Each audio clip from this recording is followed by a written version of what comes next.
The smoke got into everything first. Before the sound, before the impact, before Dara even understood that the ship was gone. The smoke was there, black and chemical, filling the cabin like it had been waiting for them. Then the world tilted sideways and stopped being a world at all. She came back to herself face down on cracked rock, with one side of her body screaming at her and the other side suspiciously quiet. That quiet side worried her more. She rolled on her back, looked up. The sky above Dura's 9 was not a sky anyone would paint on a wall. It was a bruise, purple-gray and swollen, with electrical threads moving through the clouds like something alive was pacing back there, looking for a way out. She sat up slowly, checked herself the way they trained you to. Head, present. Neck, functional. Arms, right arm working, left arm responding but sending signals she did not fully trust. Ribs, 2 of them filing formal complaints. Side wet. She pressed her hand against it, and the hand came away dark. Not ideal. She found her pack 4 meters away, half buried under a section of hull plating that had no business being that far from the crash site. She dragged it out, did a fast inventory. Emergency kit, 2 ration packs, filtration tube, survey, scanner, cracked but possibly working. 1 flare. No beacon.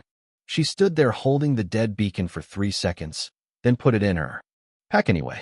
Old habit. You keep the things that might surprise you later. She heard Rook before she saw him.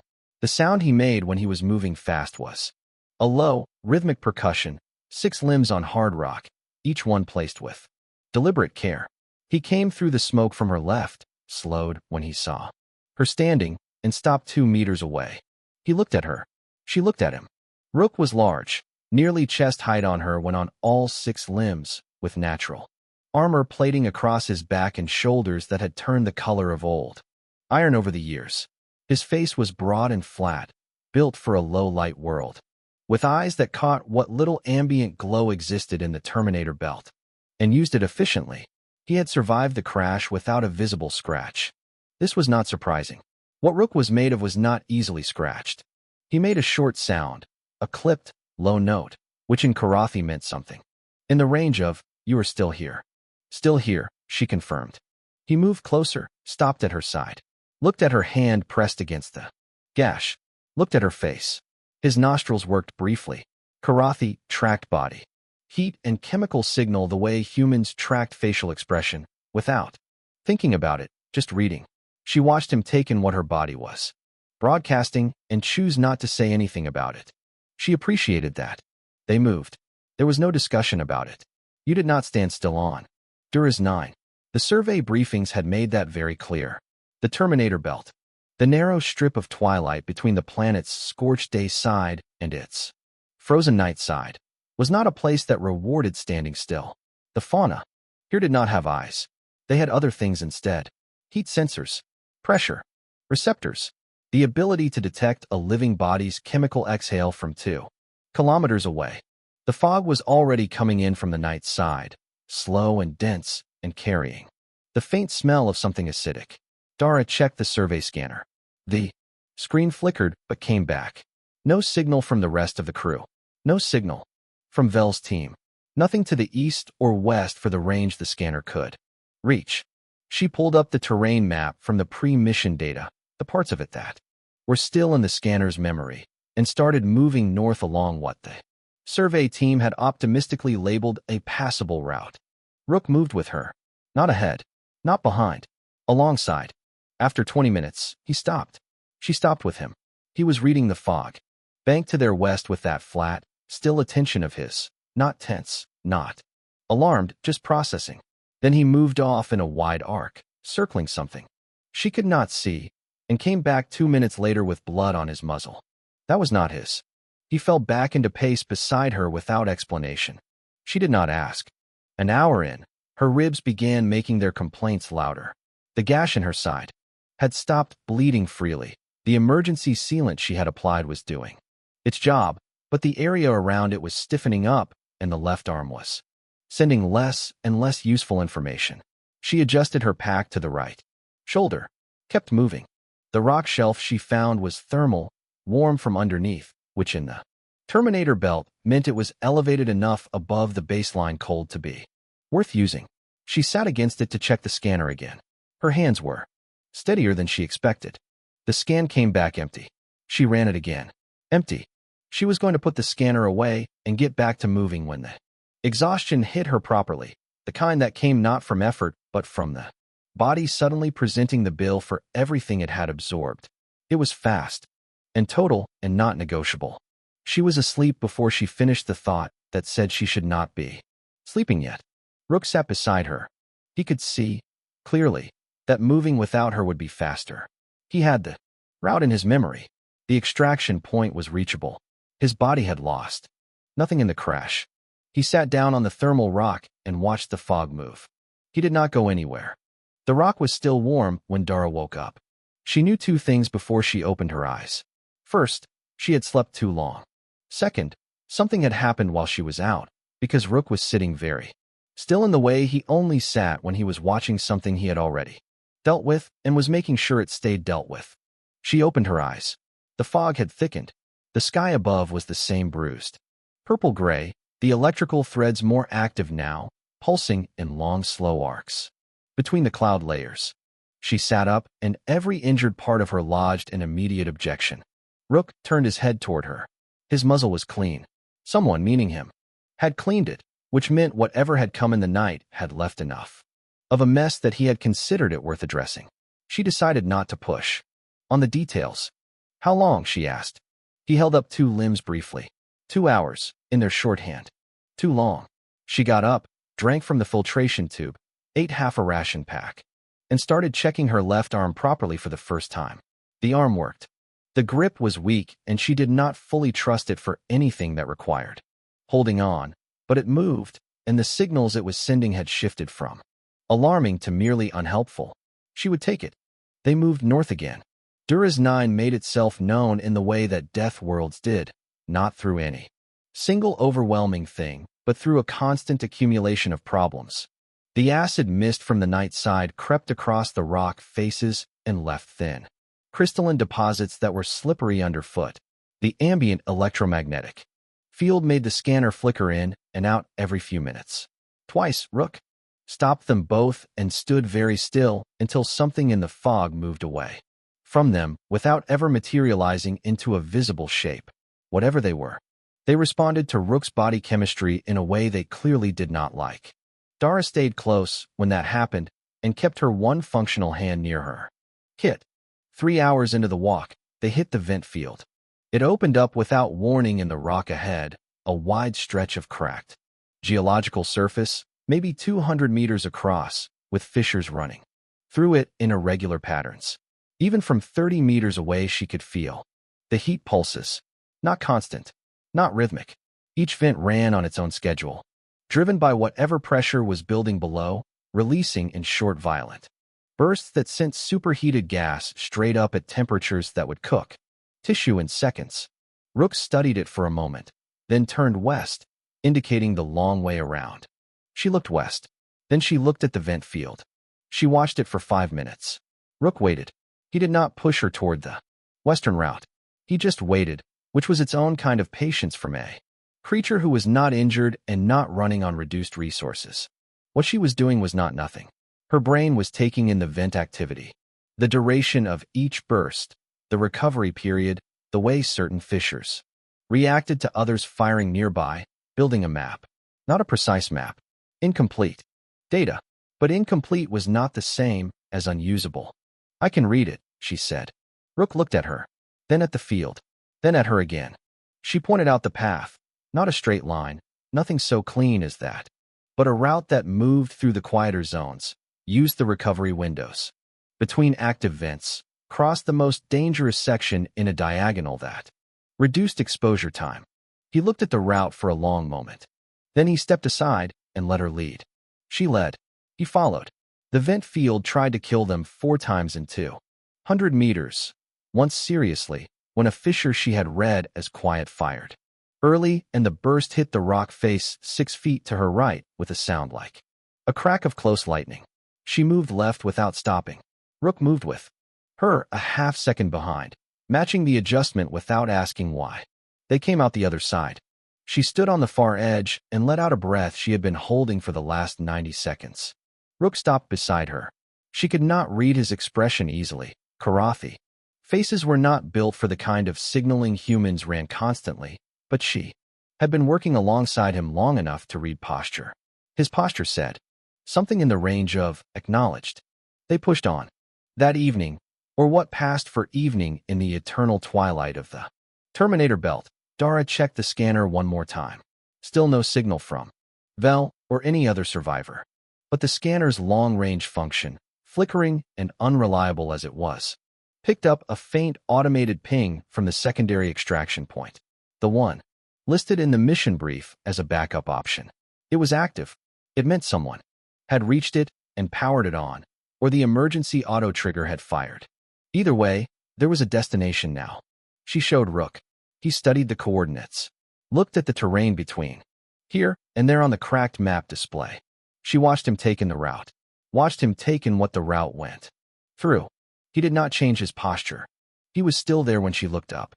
He was still there in the dark hours, when the cold deepened and she stopped, pretending she was not shivering, and he moved without a word and pressed his armored body against her back. The heat was substantial, probably the reason she woke the next morning at all. She did not thank him. He would find it strange. They heard the Shrike hounds before they saw them, which was the only warning Dura's 9 ever gave about anything. Not sound exactly, more like the absence of sound. The fog had its own ambient noise, a low wet movement of air and particulate. When that stopped, something had pushed it out of the way, something large enough to affect the air pressure in the space it moved through. Rook stopped first. Dara was 2 steps behind him and stopped when he did. There were 4 of them. They materialized out of the fog gradually, the way shapes did in the Terminator belt, as outlines first, then as weight, then as the full, awful detail of what they were. Shrike hounds. That was the survey team's name for them. Long bodies, 6 limbs like most Dura's 9 fauna, with flat heads that held no eyes at all, just a wide heat-sensing membrane across the front of the skull and a jaw structure that was too wide and open too far. They moved with their heads low, membrane forward, reading the heat signatures of the 2 living creatures in their territory. They did not rush. That was the part that made Dara's neck feel cold. Predators that rushed were operating on a specific trigger. Predators that circled were patient. Patient meant they had learned from previous hunts. Patient meant they had a process. She watched them move. Rook was very still beside her. She had been watching, not just the hounds, the rock faces, the fog patterns. A trail of chemical residue the scanner had flagged 20 minutes back, building a picture. And the picture had a detail she recognized. She had seen it at the edge of the vent field. A section of rock heavily coated. In a particular compound, one of the gases that vented from the fissures cooled and crystallized on contact with the fog layer. The Shrike hounds had gone around that section every single time. She had noted it, filed it, moved on. She was filing it forward now. Her survey kit had a sampling function. She had used it on that coated rock. Face without knowing why, the way you collected things that might surprise you. Later, she checked the sample. The compound was there in the collector. "Give me 2 minutes," she said. Rook looked at her. The Shrike hounds were 15 meters out and had not closed the distance in the last 6 minutes. They were waiting for the prey to make the mistake. He looked at them and then back at her, and then, in what Dara understood was not a small thing, he stepped slightly in front of her, not blocking her, giving her the 2 minutes. She worked fast with her one fully cooperative hand. The survey flare, her last one, had a directional release mechanism. She cracked the chemical housing, emptied the sample compound into the combustion chamber, and set the release angle to wide dispersal rather than ignition. It was not a weapon. It was a message, in a chemical language that the Shrike hounds understood below any conscious thought. The message said, "This space is wrong. Go somewhere else." She fired it. The compound dispersed in a low cloud between them and the 4 Shrike hounds. The reaction was not dramatic. There was no panicked scattering. The hounds simply stopped. Heads up now, membranes reorienting. 4 long seconds. Nothing moved. Then the lead hound turned away. The others followed, one by one, back into the fog. Gone. Rook watched the fog for another full minute before he turned to look at her. She shrugged with the shoulder that did not hurt. They settled against the collapsed rock formation behind them, shelter of a kind, and rested while the compound dispersed and the immediate threat stayed gone. After a while, Rook made a short sound.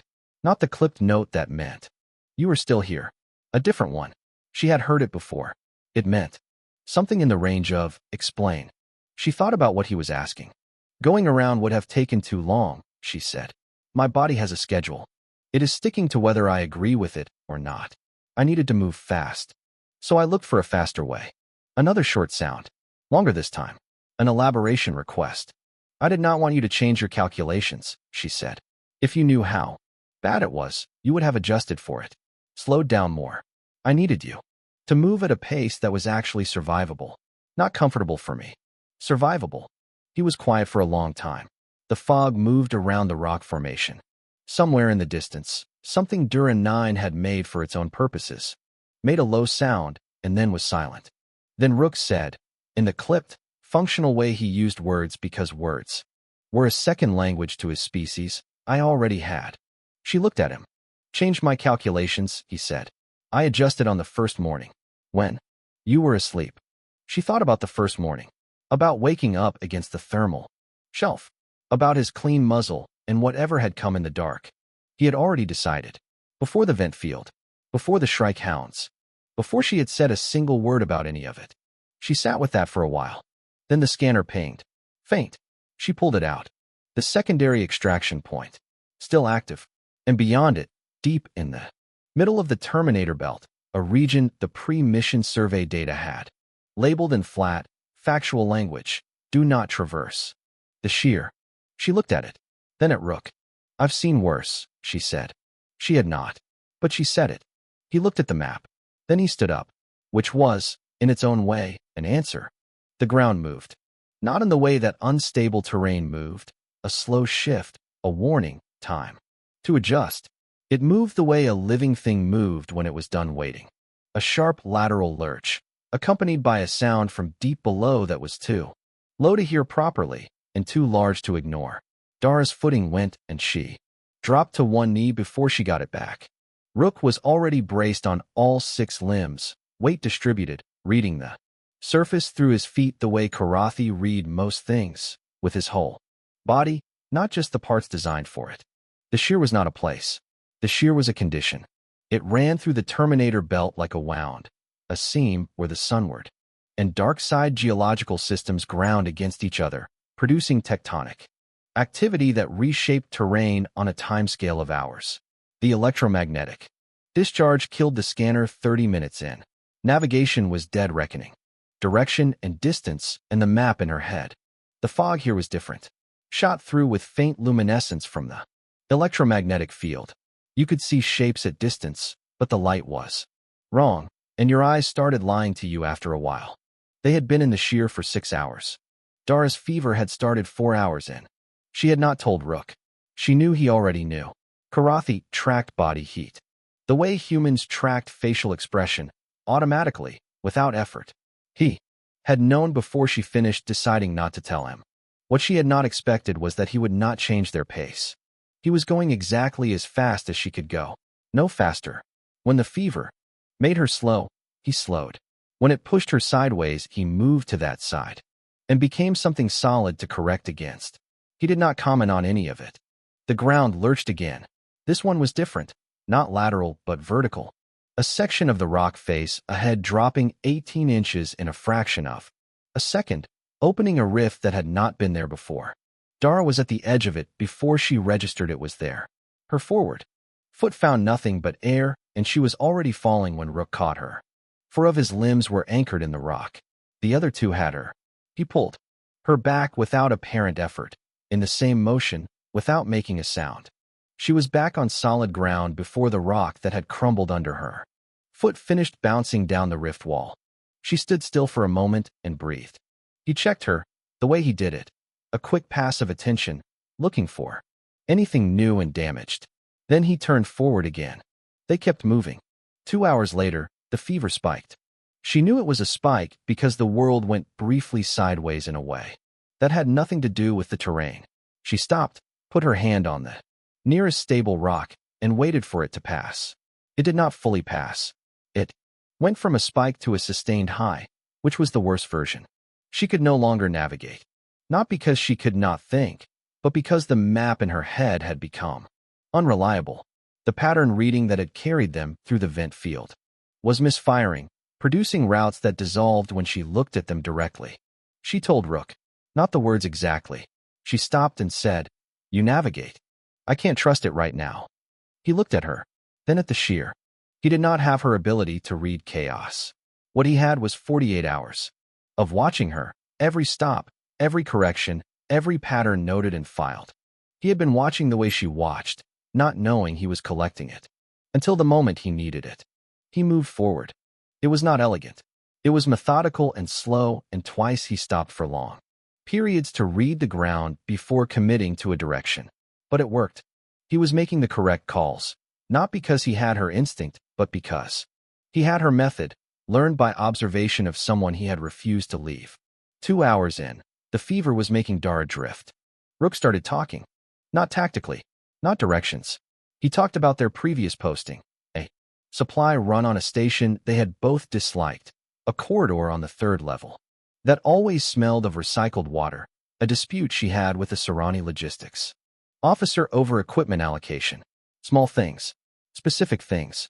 She answered them, because he kept asking, because it was easier to answer than to figure out why he was asking. She did not realize until later that he had been keeping her conscious by making her respond to things requiring actual memory. Her memory, not anyone else's. It was a human technique. She had never taught it to him. He had watched her use it on 2 younger crew members 8 months ago on a different planet. He had filed it. They came out of the shear as the electromagnetic field thinned and the fog shifted from luminescent to merely dense. Ahead, through the gray, the scanner, still dead, was irrelevant. Rook's own navigation had brought them to within visible range of the extraction marker light. A small, steady green pulse in the dark. Dara saw it and made a sound that was not quite a laugh and not quite relief, but was located somewhere between the two. Rook did not make a sound, but his pace changed, and she had been beside him long enough to know that the change meant something. They walked toward the green light. Commander Vel was in the middle of updating his mission log when the shape of Rook appeared out of the fog. He stopped writing. He had run the survival calculations on day 1, not out of cruelty, out of operational necessity. A commander in the field needed to know what was recoverable and what was not. The probability of Sergeant Dara Osei reaching the secondary extraction point, given her injuries, the terrain, and the resource deficit, had been low. He had logged it. He had moved on. He watched Rook walk out of the fog. Then he watched Dara walk out behind him. She was moving carefully, with the particular kind of economy that people used when their body had spent several days being asked to do more than it should, and was now cashing in the debt. She was pale and sweating from the fever his scanner picked up immediately. She was also upright, functional, and had apparently just crossed the shear. Vel closed his mission log. Addo, the younger crew member who had survived with him, was already on his feet, staring. He was new enough to the Joint Species Division that he had not fully learned to keep his reactions off his face. His face currently showed something between disbelief and the very first edge of a different feeling that he did not yet have a name for. Vel moved to meet them. He applied his medical kit to Dara first. The infection was significant, the fever real, but both manageable. He worked efficiently. While he began the debrief, it was how Vel operated. You did not waste time. He cataloged the failures, the equipment losses, the decisions made under field conditions. He was precise and methodical and not unkind. But the framework of the debrief carried an implicit shape, Rook's choice to remain with an injured crew member rather than optimize for individual extraction was an anomaly, a variable. It had produced a positive outcome this time, but it was not a model. Dara listened to this from where she was sitting, accepting the medical treatment, running the fever, apparently too tired to respond. Then she said, "No." Vel stopped. She sat forward. Her voice was even and she spoke slowly, which was either exhaustion or precision. He decided, After a moment, it was precision. At the vent field, she said. I could read the pattern because I was not covering my own flank. He covered it. That freed my attention. Without that, I either miss the read or I go around the field and we lose 2 days. Vel listened. The Shrike hounds. I needed observation time to identify the compound. That time was available because he was present and they were not pressing the attack. Without him, I used the flare as a flare, and we are still in the same position with no flares left. Vel made a note. The sheer. I lost navigational function to the fever. He navigated. We are here. She paused. At every point where your model says he was a cost to operational efficiency, he was actually the mechanism that made operational efficiency possible. For both of us. Vel looked at his log. Then he looked at her. Then at Rook, who was sitting at the edge of the rock shelf watching the fog and not participating in the conversation in any visible way. He made several more notes. He did not agree or disagree with her out loud. He was Sarani. He did not concede points verbally. But the shape of the mission log entry he had been composing changed significantly. Addo waited until Vel moved away to begin the extraction preparation. Then, he crossed to where Rook sat and stood near him, not quite beside him. Not quite at a respectful distance, somewhere uncertain in between. Why did you stay? Addo asked. He had clearly been waiting to ask it since they emerged from the fog. Rook did not answer immediately. He watched the Terminator belt. The fog moved. Something far away in the dark made a sound that did not repeat. Because she would have stayed for me, he said. Addo looked at Dara. She was not paying attention to the conversation. She was eating her first full ration in 3 days with the focused attention of someone who had renegotiated their relationship with food. She looked unremarkable. Average height, practical build, someone you would not look at twice on a busy station. Addo looked back at Rook. How do you know? Rook turned his flat, broad head toward him. He held the look long enough that Addo almost wished he had not asked. I know, he said. He turned back to the fog. Addo thought about asking more and decided, with whatever wisdom he had so far accumulated, that the conversation had reached a natural end. Across the rock shelf, Vel made one final addition to his mission log. He wrote it in operational language, without editorializing. He described Rook's behavior across 4 days of field conditions and noted that it could not be accurately categorized as irrational. He noted that the human crew member's survival was directly attributable to the partnership and that the reverse was probable under different conditions. He did not use the word loyalty. He did not have the language for it in the way that it had happened here. But he left space in the log entry, at the end, where a word could go if. He found one later. 6 weeks after the shuttle lifted off from the Terminator belt, Dara was cleared for active duty. The medical clearance came with a note from the station doctor that said her recovery rate was, in clinical language, notable. Dara's own note to the file said she had slept for 11 days, eaten everything on the station that was not actively moving, and had done nothing heroic. The doctor did not argue. The mission report on Dura's 9 was filed under standard survey parameters. Partial success. Data recovered. 2 crew members lost in the initial crash. For survivors extracted. Clean and brief and accurate, in the way that official language was accurate, technically correct, emptied of everything that had actually happened. Unofficially, Vel's field log had been shared with the Joint Species Tactical Division before the shuttle had reached orbit. Within 3 weeks it had been cited in 2 separate training reviews, not as a warning about the risk of prioritizing individual extraction metrics, as a case study in what partnership behavior looked like under conditions no one had designed for. Rook's name appeared in both citations. He was not informed of this. He was informed, officially, that he was being assigned as primary scout to a new unit. The paperwork described it as a standard operational placement. Dara received the same paperwork on the same day. She sat with it for a while, looking at the assigned unit, the assigned posting, the assigned scout designation. Then she put it with her other orders and went back to reading. The scar on her side had closed clean. She would have it for the rest of her life. She had been told this matter-of-factly by the doctor and had received it in the same spirit. It was a physical record of something that had happened. It did not require a feeling attached to it.